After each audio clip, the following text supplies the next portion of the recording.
David sat in his new palace of cedar, looked out at the tent where the ark of God was still sitting, and decided he would build God something better. God said no. David finally had rest from all his enemies and a house of cedar to live in. So he sent for Nathan the prophet. "I am living in a house of cedar," he said, "and the ark of God is still under a curtain." "Go and do it," Nathan said. "The Lord is with you." But that same night the word of the Lord came to Nathan. "Go and tell my servant David, are you the one to build me a house to live in? I have not lived in a house since the day I brought Israel up out of Egypt. I have been moving about in a tent wherever they went. Did I ever ask anyone why they had not built me a house of cedar?" Then the whole thing turned around. "I took you from the pasture," God said, "from following the sheep, and made you a prince over my people.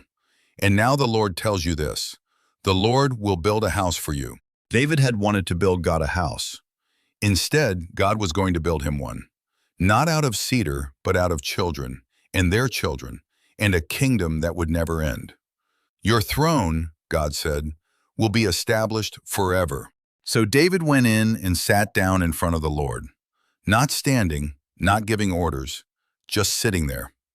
"Who am I, Lord God," he said, "and what is my family that you have brought me this far?" Solomon, David's son, did build the temple in the end.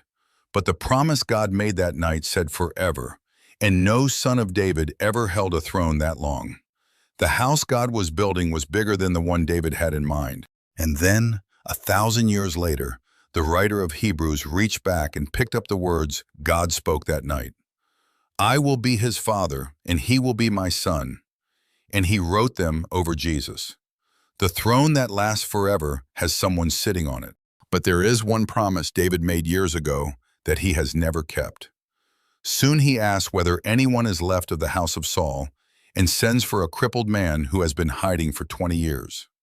"Follow so you don't miss it,"